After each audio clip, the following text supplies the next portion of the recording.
Olá, sejam todos bem-vindos a mais um episódio dessa quarta temporada do podcast Café com Fi. Eu sou André Costa e hoje eu trago para falarmos a respeito de um fundo imobiliário, Alexandre Freitas. Vamos falar sobre o GZIT11, ele que é da Gazit Asset. Alexandre, seja muito bem-vindo a esse podcast. Gostaria que você se apresentasse e também apresentasse a Gazit Asset. Olá, André, é um prazer estar aqui com você hoje, falar com a sua audiência, falar um pouco aí sobre fundo imobiliário, sobre o GZIT11. Vou começar me apresentando. Eu sou Alexandre Freitas, eu sou o diretor-gestor da Asset, sou CFO da Gazit Brasil também.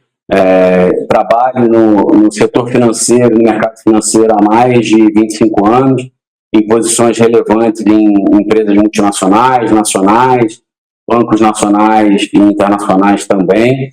E atuo no setor imobiliário desde 2012, tanto na parte financeira, também na gestão de ativos.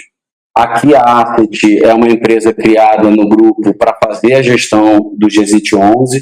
A gente leva para a Asset uma estrutura bem enxuta, avaliação de ativos, gestão do dia a dia, RI, compliance jurídico, e a gente acaba se beneficiando da nossa estrutura verticalizada na Gazit, pegando aí itens de contabilidade, análise financeira, um jurídico também um pouco mais ali corporativo. Então a gente acaba se beneficiando de uma estrutura já existente para atender aí da melhor forma o nosso público de fundo imobiliário. Alexandre, então vamos aí iniciar falando sobre o mercado de shopping, né? Você que aí tem uma larga experiência no mercado financeiro, então já viu muitas questões aí ocorrendo, muitos pontos econômicos que acabam influenciando, mas como é que você tem visto o mercado de shopping e a expectativa sua para 2024, frente a tudo que vem acontecendo esse ano, né? Mais um ano bastante movimentado, com situações tristes, como a gente está vendo aqui no Sul, né? Em especial o Rio Grande do Sul, a questão de shopping também, em relação aí ao movimento do varejo. Como é que você tem visto tudo isso? Eu vejo, como eu acho que do que eu via no começo do ano para cá, a gente tem alguns ajustes de rota, como é bem normal de Brasil. Acho que Brasil, a gente que vive isso aqui há mais tempo, a gente sabe que mesmo nos melhores anos, a gente acaba tendo sempre algum tipo de ruído, turbulência, em alguns casos, algumas tragédias, como a do Sul atualmente, mas isso é parte do nosso dia a dia, a gente acaba tendo que acomodar de parte a parte. Então, falando de shopping e do setor, eu vejo um ano de 2024 começando muito forte. Quando a gente compara com 2023, começa muito melhor. Lembrando que em 2023 a gente teve uma série de eventos relacionados a crédito, teve o caso da Americanas, uma sucessão de recuperação judicial, o juro num nível muito mais alto do que ele se encontra hoje, o que dificultava muito aí a vida das varejistas e também ali do mercado de crédito no começo do ano passado. A gente começa 2024 numa velocidade muito melhor, animado ainda com o final do ano, com o potencial corte de juros nos Estados Unidos, sim, mas não somente. Acho que o cenário local ele apresentava também uma razoável melhora. Conforme o ano vai se desenvolvendo, a gente ajusta expectativas em relação ao corte do juro americano, mas a gente continua vendo o setor de shopping navegando razoavelmente bem. Os números vêm vindo, e aí não só o GZIT11, o nosso fundo ele performa no primeiro TRI 2 dígitos quando comparado no mesmo período do ano passado acima. Então, acho que é um número que a gente vai acabar vendo, de certa maneira, na indústria. Então, números aí altos de 8% a 15% quando comparado com o período anterior, muito por conta disso. A melhora, o ano começa de uma forma melhor, e eu acho que o setor de shopping tende a performar aí, daí para cima até o final de 2024. Acho que é um cenário de juro menor, quando comparado com o ano passado, uma inflação sob controle e perspectivas econômicas melhores do que a gente tinha também no ano passado. Vale lembrar que a gente começa a ver o setor meio que pegando aí mais tração a partir do meio do ano. Nem o Dia das Mães do ano passado foi uma data também muito emblemática, apesar de ser a data principal aí para o setor do varejo. Então, quando eu olho o shopping 24, eu vejo com otimismo, obviamente com otimismo sempre com uma parcimônia, e 25, mantendo as expectativas mínimas aí, eu também vejo como um bom ano. Acho que, como a gente estava conversando antes, o shopping ele é cultural para o Brasil. E eu tenho uma experiência profissional América Latina, onde eu acabei trabalhando com diversos países da América Latina, e a América Latina como um todo, muito no México, é muito similar também. A gente aqui, o shopping center, ele é uma célula isolada da rua, então é questão de segurança, é questão também de ter toda a parte de entretenimento, serviço. O shopping é, de fato, um destino onde acaba que aquele cliente, aquela família, ela acaba fazendo tudo no shopping. Às vezes tem uma exposição, aí depois acaba pegando um cinema, um almoço, acaba comprando alguma coisa, fazendo algum tipo de serviço. O carro fica em segurança, ou com o transporte público próximo, então você tem um fácil acesso. A questão do clima, a gente mencionou antes, nas recentes ondas de calor que a gente teve, não só em São Paulo, mas no Brasil, a gente viu um aumento de ocupação no shopping. As pessoas, de fato, procuravam o shopping center por conta da estabilidade climática, de ter o ar-condicionado. Então, quando a gente olha para o Brasil, a gente precisa também contextualizar bem, e dado esse cenário, eu vejo aí 2024 com otimismo o setor de shopping, e vejo aí o nosso fundo também performando bem, se beneficiando aí da questão de ser São Paulo e estar aí numa cidade bem resiliente. Inclusive, após a pandemia, o shopping ele se tornou mais importante ainda, na minha visão, por conta dessa reinvenção que foi feita, ou seja, agregar serviços, né, diversificados dentro do shopping, fazendo com que a pessoa ali possa, não só a parte de entretenimento, alimentação, e também as lojas, claro, consumo, mas também a parte de serviços, né, Alexandre? Exatamente. A parte de gastronomia foi uma parte que acho que teve uma bela repaginada no pós-pandemia, e a gente percebeu isso nos nossos shoppings fora do Brasil, que nas regiões que abriram primeiro, a gente viu uma procura grande do público no shopping center, pela experiência, pelo entretenimento e pela gastronomia. Eu sei que os shoppings já rodavam muito bem com as praças de alimentação, e alguns shoppings já tinham as alamedas gourmets, mas acho que o boom nesse setor foi bem maior pós-pandemia, e a gente acabou se preparando bem aí no pós-pandemia, vendo esse movimento acontecer fora e reforçando isso no nosso mix. Então, assim, eu acho que você tem toda a razão, e olhando para serviço também, a gente vê hoje alguns tipos de serviços específicos, um pouco ali de consultas também, um pouco de atendimento.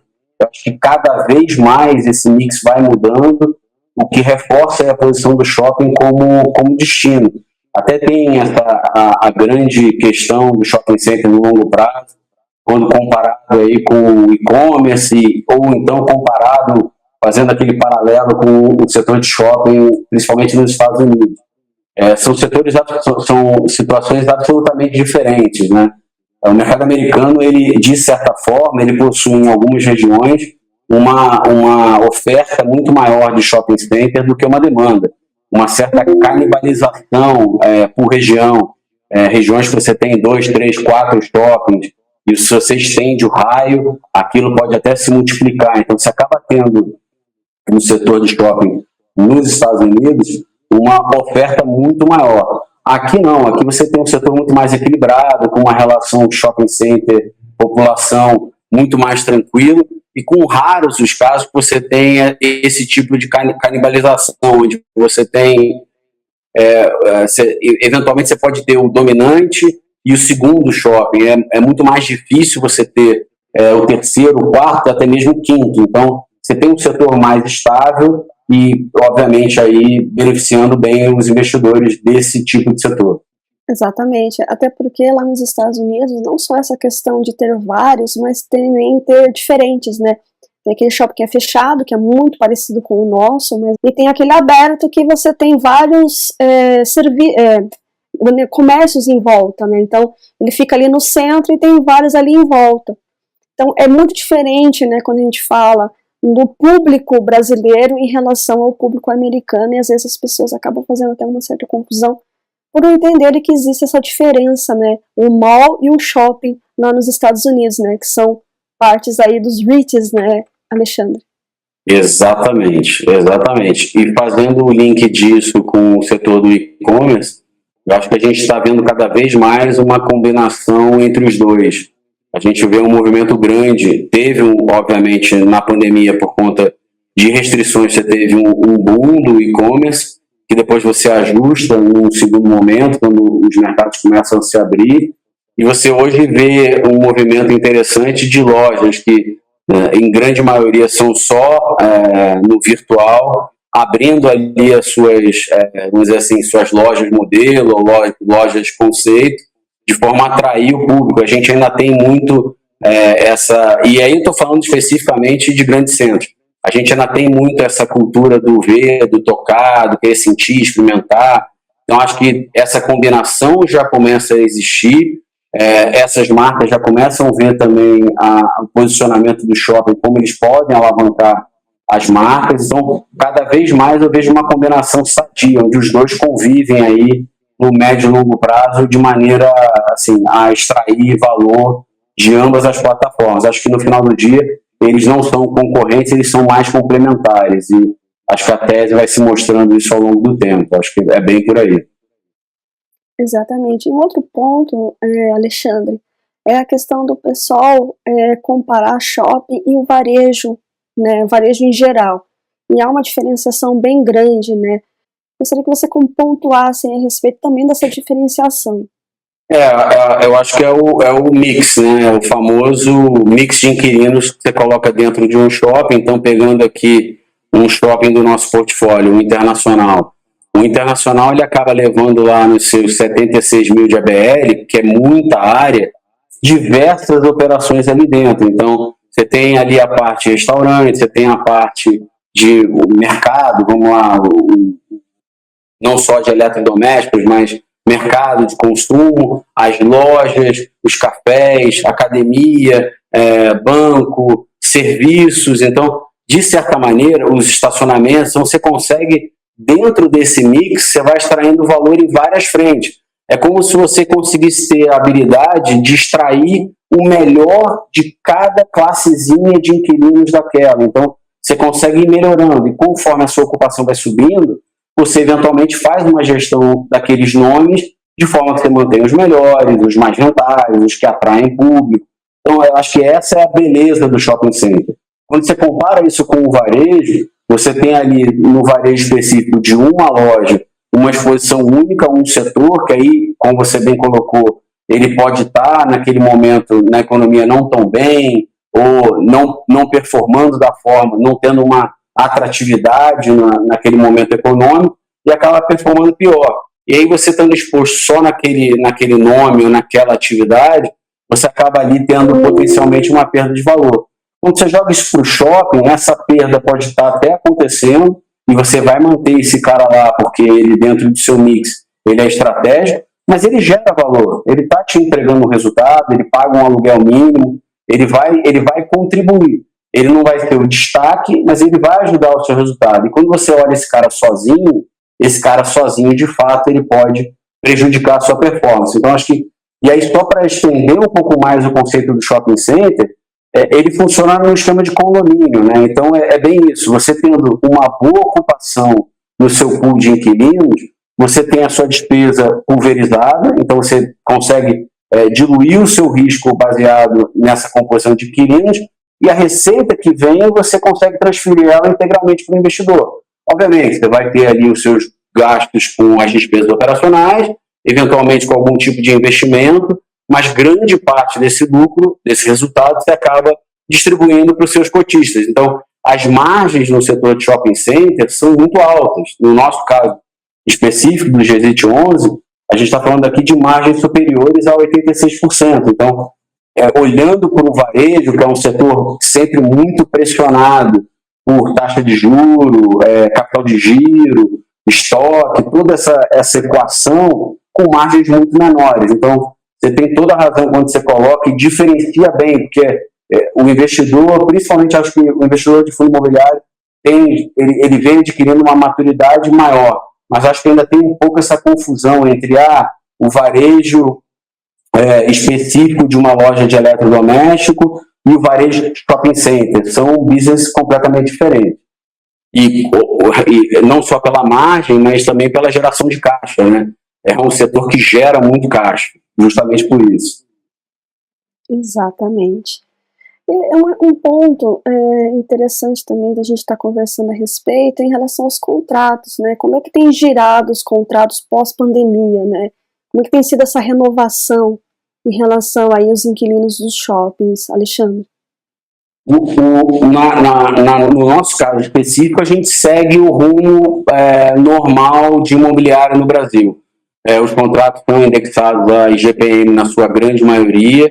Esse é o indexador tradicional na indústria imobiliária do Brasil. A gente segue com 95%, 97% dos nossos contratos seguindo nisso. Eventualmente, você tem casos pontuais ali que acabam indo a IPCA. A gente não vê isso ganhando muita escala, não só no nosso portfólio, mas na indústria como um todo. São casos esporádicos de players bem pontuais e, eventualmente, em algum momento estratégico. Então, mais ou menos assim que funciona. Contrato, em sua grande maioria, seguindo aí os 5 anos. Obviamente que marcas melhores, estratégicas, ou algum tipo de mix que a gente está, algum inquilino que a gente está trazendo para dentro do mix, que a gente vê aqui uma parceria de longo prazo, contratos maiores, aí pegando seus 10, 12 anos, mas eu diria para você que a gente segue esse ritmo de contratos, em sua grande maioria, em GPM e de 5 anos. E de forma que eles são, ao longo do ano, pulverizados. Então, eles não têm uma concentração mais específica em um determinado mês ou determinado trimestre.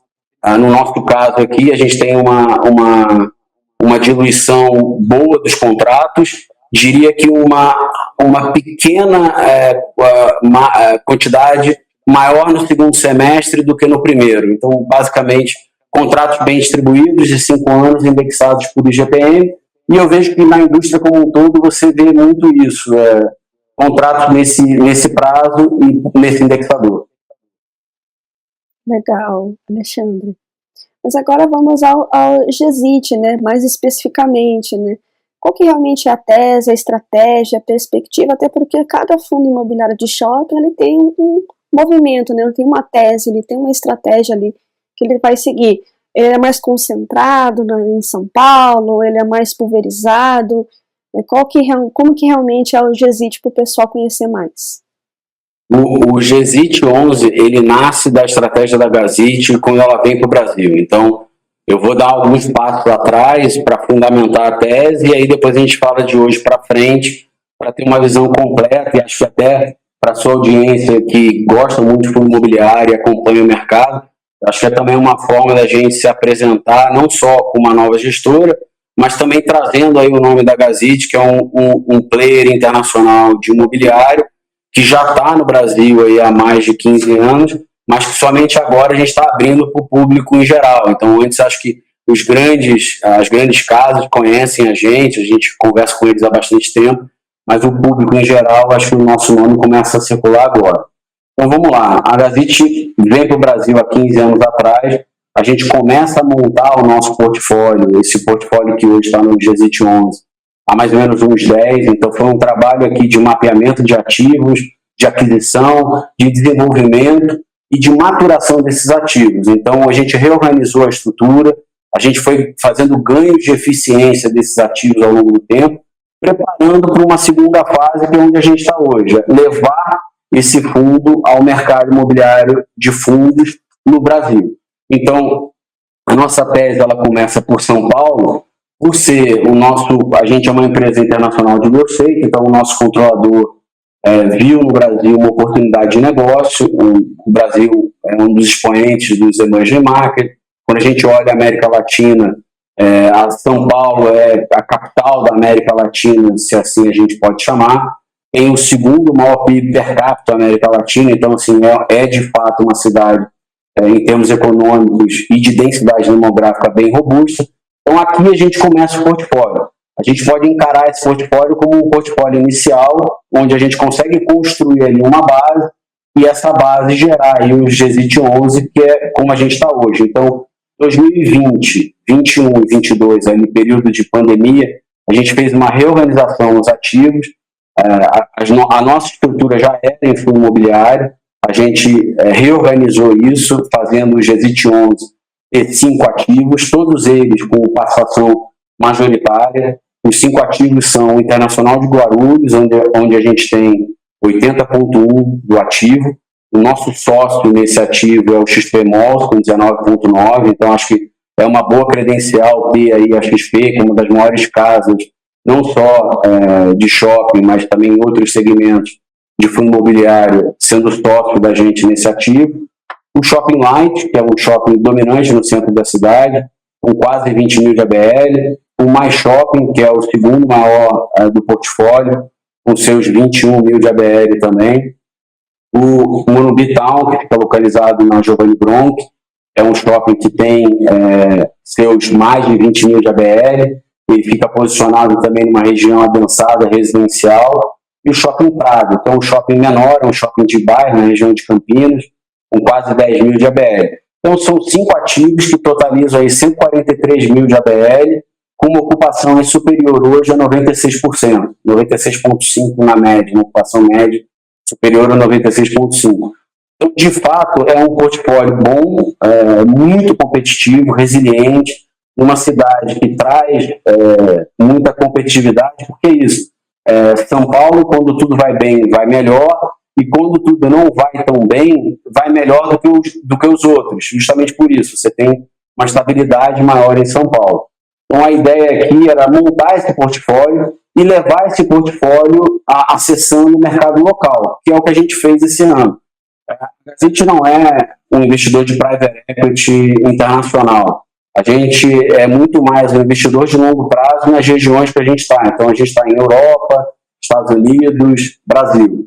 A ideia aqui era fazer esse shift entre ser um fundo 100% fechado para ser um fundo aberto, pulverizado no mercado local. Então, a gente iniciou esse processo, primeiro fazendo a reorganização dos ativos, depois reestruturando a estrutura de capital, e no começo desse ano a gente já vinha trabalhando há bastante tempo, abriu esse fundo para investidores locais.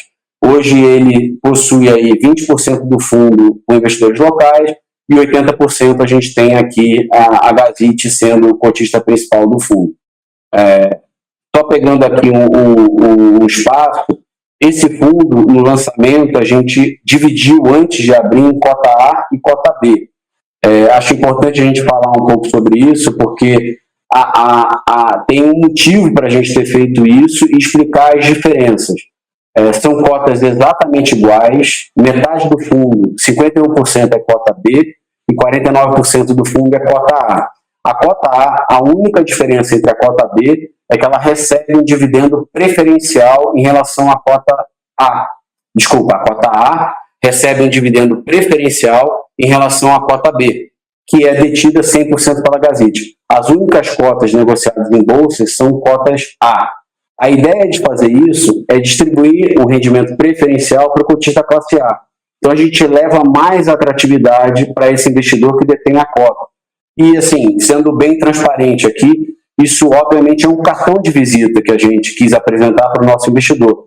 É uma indústria muito competitiva, grandes nomes, grandes casas, fundos que rodam desde 2017, 2018, 2019. A gente entende que é um mercado bem competitivo, a gente sabe que o nosso fundo é muito bom, que a nossa capacidade de gerar valor é muito boa, e a gente vai competir junto com eles, no mercado de igual para igual, e a gente precisa apresentar um diferencial. O nosso diferencial foi inicialmente a rentabilidade superior, então quando a gente olha, a gente apresenta uma rentabilidade superior, obviamente que ajustado ao risco isso pode ficar ainda melhor, porque quando a gente olha um portfólio majoritário, né, nas participações e localizado em São Paulo, você acaba tendo ali algumas vantagens. Então, a gente apresenta isso para o investidor numa cota A que recebe durante 2 anos o rendimento preferencial. Essa foi a ideia de fazer a cota A e a cota B e chamar aí o investidor para dentro do nosso fundo.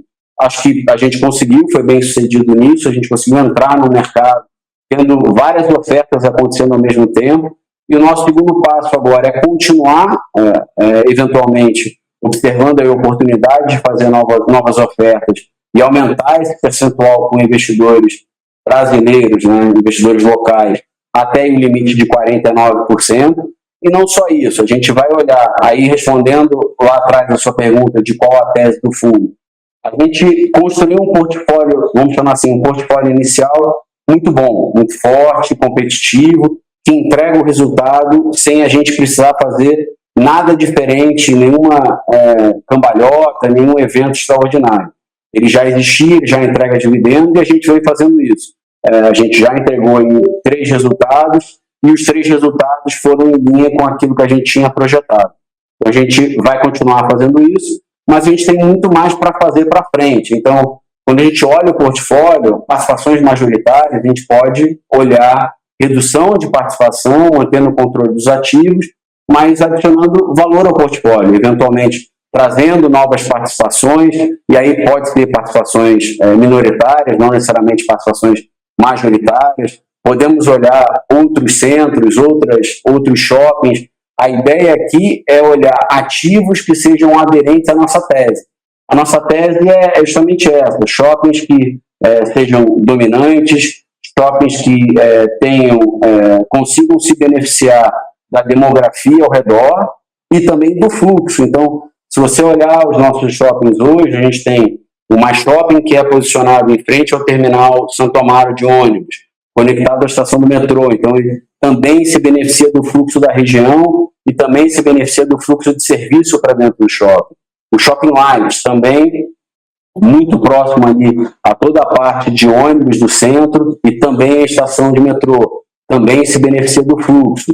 O Internacional Shopping, ele é dominante em Guarulhos. Guarulhos é a maior cidade não capital do Brasil, então é uma cidade com mais de 2 milhões de habitantes. Então ele é dominante ali. Então ele também se beneficia, além da cidade, também da Zona Leste, que é divisa ali com o shopping, e também do fluxo da Dutra. Então a gente está sempre observando onde a gente consegue extrair valor. Se a gente observar que tem algum ativo com participação minoritária, mas que preencha esses requisitos, a gente com certeza vai olhar e avaliar algum tipo de transação que traga esse ativo para dentro do portfólio, adicionando valor. Então, quando a gente olha para a tese para frente, eu acho que a gente tem muito valor para desbloquear. Acho que a síntese da tese é muito essa. A gente tem muito valor para desbloquear dentro do portfólio e a gente vai fazer isso com os novos investidores dentro do fundo.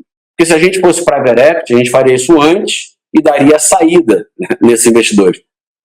Aqui não é o caso. A gente tem um controlador como cotista, ele vai continuar na posição de cotista porque ele vê esse valor sendo desbloqueado ao longo do tempo, mas junto com outros cotistas locais também dentro do fundo. Então, aqui a gente não tem nenhum tipo de, vamos dizer assim, a gente tem muito incentivo aos investidores que estão entrando, muito alinhamento de interesse, porque o meu principal interesse aqui é gerar valor para o fundo, para o meu cotista local, para o cotista principal, para todo mundo. O nosso papel aqui como gestor ativo do fundo é extrair valor do portfólio. É isso que a gente vai fazer. Então, aqui acho que é um excelente alinhamento de interesse.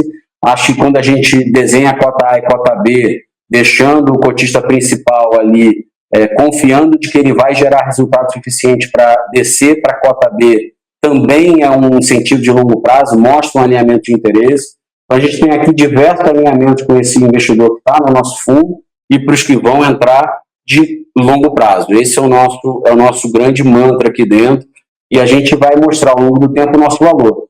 2 pontos. Além dessa questão de terem shoppings dominantes, né, por enquanto ele está bem concentrado em São Paulo. Então ainda há a possibilidade dessa expansão em relação aí a outras localidades, né, outras localizações a respeito, desde que eles se encaixem ali nessa tese de serem dominantes naquela região onde eles estão inseridos. E outro ponto é a questão se vocês são administradores ou se vocês você só gerencia o portfólio do fundo ou vocês administram também esses shoppings? Hoje, a gente tem uma empresa que faz a administração desses 5 ativos. A gente tem a expertise de administrar. E aí, já eventualmente entrando um pouco mais nesse assunto, Quando a gente fala de novos ativos para o fundo, obviamente a gente sabe que nem todo ativo, ou todos os ativos hoje disponíveis, são geridos por algum administrador. Então, o nosso critério para colocar o ativo dentro do nosso portfólio não é fazer a gestão. A gente vai levar a nossa cabeça de gestor ativo, mesmo tendo participação minoritária. A gente sabe como faz, a gente faz bem, a gente sabe onde são os principais ralos, a gente consegue ali no dia a dia extrair bastante valor, a gente sabe o que pesa no custo condominial, a gente sabe fazer uma boa definição de CRD, como extrair valor ali no dia a dia, como trazer aquele aumento do aluguel no mês a mês, a gente sabe como fazer. Se a gente puder fazer isso, eventualmente, em alguma aquisição que a gente fizer, muito bem. Se não for possível, muito bem também. A gente vai continuar, mesmo sendo minoritário, e aí dividindo a mesa com os sócios daquele ativo, uma postura ali de querer fazer o melhor para o ativo, olhando os números, olhando o DRE, olhando a ocupação, olhando inadimplência. Eu te dou um exemplo sobre inadimplência. A inadimplência do GSIT 11 fechou 2023 em 0,7. É uma inadimplência baixíssima. A gente desenvolveu aqui um método interno de fazer uma régua de cobrança automatizada, onde a gente coloca ali em cada ponto do fluxo checkpoints automáticos. Então, a gente sabe, são muitos inquilinos no shopping. Se a gente deixa aquilo ali na mão somente do superintendente, com a equipe que trabalha dentro do shopping, eventualmente você fica ali no processo manual, que você pode perder uma cobrança aqui, outra ali. Você tendo uma cobrança automatizada, meio que eletrônica, soltando flag points lá, você consegue ter, de certa maneira, todo mundo sendo cobrado ao mesmo tempo. Então, assim, são medidas que a gente sabe como fazer e gosta de fazer. Se a gente conseguir fazer, muito bem. Se a gente não conseguir fazer, a gente vai levar o nosso conhecimento, a nossa postura, para extrair valor naquela participação minoritária de qualquer maneira. Porque esse é o nosso perfil. A gente gosta de fazer, sabe como fazer, faz uma boa gestão de ativos e de passivos. E a gente vai levar isso junto com os nossos parceiros, sócios. Esse é o nosso mantra aqui dentro. E qual que é a vacância hoje dos shoppings que estão no portfólio, Alexandre? Hoje a nossa ocupação média ela está superior a 96%. Acho que o nosso melhor shopping é o Internacional, com uma ocupação de 99%, uma ocupação média. Então, assim, é um shopping super bem ocupado, onde você está naquela fase de achar áreas onde você consiga reduzir lojas, onde você mantém aquela rentabilidade com uma área menor e trazer novas áreas, onde você consiga trazer um novo inquilino para adicionar valor no aluguel. E acho que o nosso grande desafio, que a gente vem cumprindo muito bem, é a ocupação do Shopping Light, que ela estava no ano passado abaixo de 90%, e a gente já vai conseguindo chegar com ela em uma ocupação média na casa de seus 94, 94,5%, fazendo uma ocupação ali bem robusta. O Shopping Light passou por uma remodelação muito grande nos últimos anos. A gente fez ali um branding novo naquele shopping, trazendo esse conceito de outlet para dentro. Ele, na minha visão, aí é uma visão pessoal de quem trabalha com imobiliário há muito tempo. O Shopping Light está posicionado, para quem não é de São Paulo, ele está posicionado no centro da cidade, na melhor esquina imobiliária do centro de São Paulo. Então, ele está de frente para o Teatro Municipal, ao lado do antigo prédio do MAP, que é um prédio histórico também, que agora está sendo ocupado pelo SENAC, com uma vasta gama de ocupação ali de servidão de ônibus e metrô, e você tem todo o Vale do Anhangabaú abaixo. Então, ele é muito bem posicionado, numa área ali muito forte, você tem um fluxo grande de pessoas, e a gente transformou o Shopping Light como um centro de outlets. Então, hoje você já tem lá marcas como Lacoste, Puma, Adidas, Nike, Calvin Klein, como outlet, e a gente vem melhorando esse mix de inquilinos, e a gente botou ali também uma vasta gama de restaurantes para fazer essa combinação.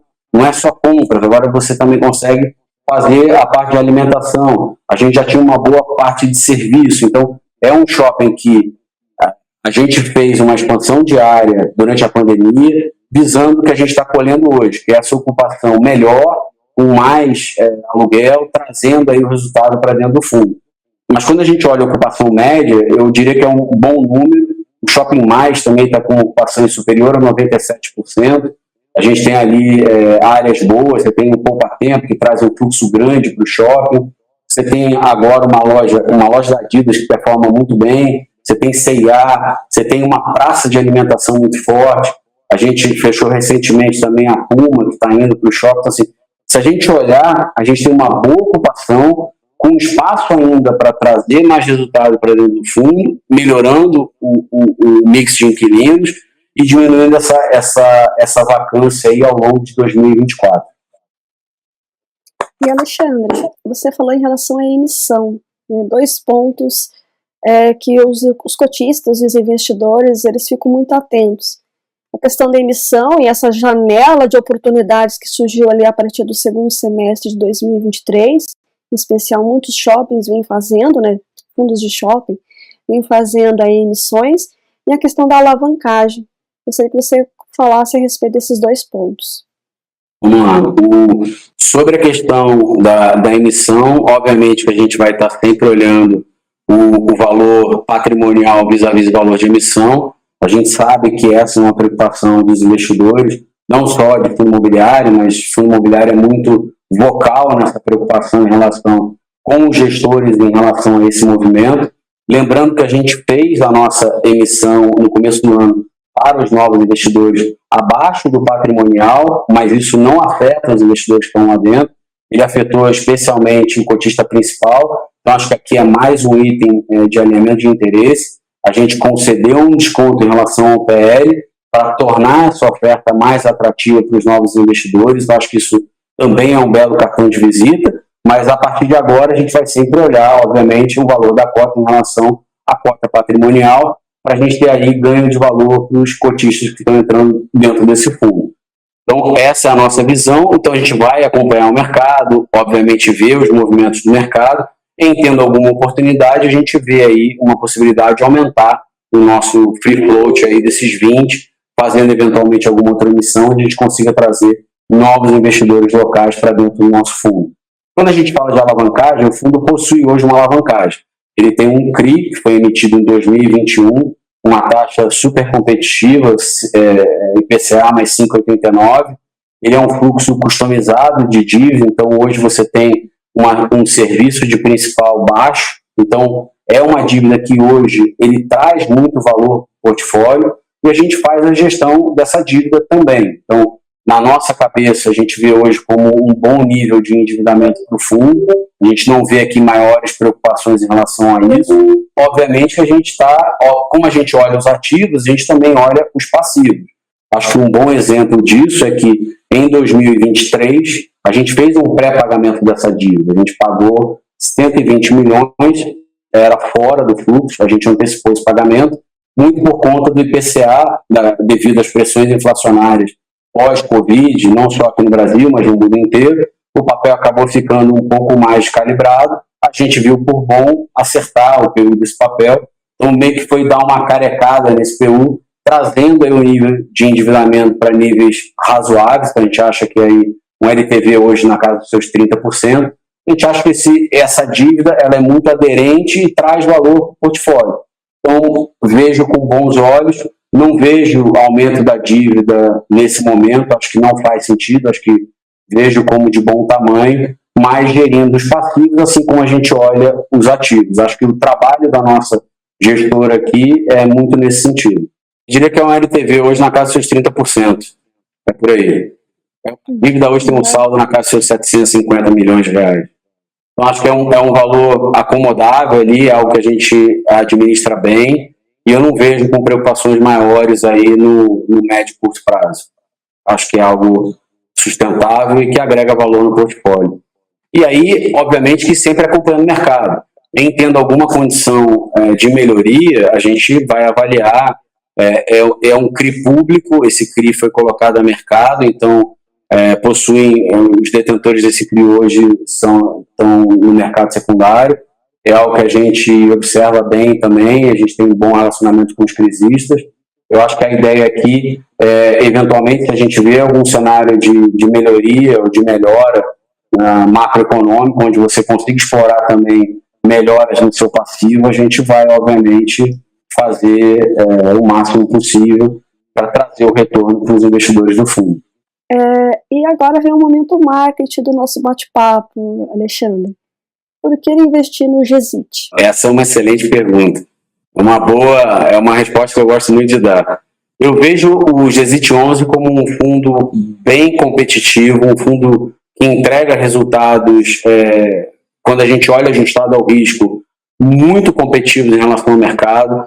Tem um portfólio com mais de 143 mil de ABL, com uma boa uma ocupação média superior a 96,5%. Então, ativos, quando a gente olha para fundo imobiliário, eu gosto muito de frisar que, para mim, a rentabilidade é importante, mas os ativos que estão lá dentro são tão importantes quanto, porque você olha o longo prazo daquela sua estrutura. Então, acho que o GZIT 11, ele entrega isso, ele entrega ativos que são excelentes ativos de longo prazo, quando a gente olha o tijolo mesmo. Então, o GZIT 11 é um portfólio robusto em São Paulo, com muito valor para desbloquear. E quando a gente olha hoje a possibilidade de entrar nesse fundo, o retorno dele ajustado ao risco, ele é bem interessante. Então, acho que, de maneira geral, é um fundo que entrega resultado, é um bom portfólio e com capacidade de desbloquear valor ao longo do tempo, principalmente na questão das posições majoritárias, podendo continuar tendo o controle dos ativos, mas em percentuais menores, o que gera valor para você conseguir alocar em outros ativos tão bons quanto e continuar gerando valor ao longo do tempo, num portfólio um pouco mais diversificado e aí ajustando isso em relação ao risco sempre ao longo do tempo. Então, acho que o GZIT 11 é uma oportunidade para quem está olhando fundo imobiliário na categoria de shopping center, que eu também vejo como uma boa área para se investir em 2024. Então, quando a gente olha o setor de shopping, vejo um setor robusto em 2024, seguindo essa tendência também para 2025. Então, é um bom lugar para citar. Shopping center, fundo imobiliário e no GZIT 11, dado o portfólio, o retorno que ele apresenta ao seu investidor. Mais uma vez, gostaria muitíssimo de te agradecer por você ter aceito o convite, estar aqui conversando conosco. Gostaria que você deixasse, portanto, as suas considerações finais e as mídias sociais para aquele cotista ou pretenso cotista ou investidor em geral aí que queira conhecer mais a respeito do GZIT e também da GAZIT Asset. Boa. Vamos lá. A gente tem, durante esse processo, desde a emissão do nosso fundo, a gente abriu todos os materiais de relacionamento com o investidor. Então, a gente tem o nosso site, que é o gazitasset.com.br. A gente tem também no LinkedIn e também nas mídias sociais os nossos canais da Asset Aberto. Eu convido a quem tiver interesse, alguma dúvida, alguma pergunta, acessar os nossos materiais no site. A gente tem também tudo disponibilizado no Fundosnet, então é um trabalho que a gente também fez. E a gente tem feito muitas essas conversas com os principais participantes do mercado.